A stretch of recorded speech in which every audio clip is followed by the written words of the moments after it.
கிறிஸ்துவிலே மிகவும் பிரியமானவர்களே, 6/1/2025 தேவன் நம்மை கண்ணின்மணி போல வழி நடத்தி வந்தாரே. வாருங்கள் ஒன்றாக இணைந்து அவருக்கு நம்ம நன்றி பலிகளை செலுத்துவோம். நன்றி அப்பா, நன்றி நன்றி நன்றி நன்றி. இரக்கத்தின் அதிபதியே, கிருபையின் அதிபதியே, நன்மை தருகிறவரே, நன்றி நன்றி நன்றி. உடைய கோலும் கைத்தடிமைகளை தேற்றுவதற்காக நன்றி நன்றி நன்றி நன்றி. We love you Lord Jesus. ஆமென். இன்று நாள் முழுவதும் நம்மை வழி நடத்தி வந்த தேவனுக்கு நன்றி செலுத்துவோம். நன்றி இயேசுவே, கோடி நன்றி செலுத்துகிறோம் அப்பா. என்னை இன்று ஆசீர்வதித்ததற்காக நன்றி இயேசுவே. நல்ல உணவு, நல்ல உடல் சுகத்தையும் தந்ததற்காக நன்றி இயேசுவே. என் குடும்பத்தை பாதுகாத்து நான் கையிட்டு செய்த சகல காரியத்தையும் ஆசீர்வதித்ததற்காக நன்றி இயேசுவே.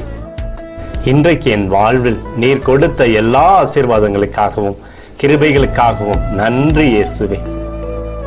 இயேசுவே, உம்மை நான் நேசிக்கின்றேன். இன்று எல்லா தீமையிலிருந்தும் பாதுகாத்து வந்ததற்காக நன்றி இயேசுவே. உம்முடைய பரிசுத்த இரத்தத்திற்காகவும் பாதுகாப்புக்காகவும் நன்றி இயேசுவே. இரவிலே நல்ல தூக்கத்தை தந்து சொப்பனத்தில் என்னோடு பேசும் இயேசுவே. ஒரு புதிய நாளை கூட காணும்படி என்னை ஆசீர்வதிப்பதற்காக நன்றி இயேசுவே. கோடி நன்றி செலுத்துகிறோம் அப்பா. இந்த இரவு முழுவதும் நீர் எங்களை நன்மையினாலே திருப்தியாக்கி உறங்க செய்ய போவதற்காக நன்றி. எங்களோடு நீர் இடைப்பட போவதற்காக நன்றி. கோடி நன்றி. ஸ்தோத்தரிக்கிறோம் இயேசுவே, ஸ்தோத்தரிக்கிறோம் அப்பா. உமக்கே ஸ்தோத்திரங்கள். நன்றி இயேசுவே. ஆமென்.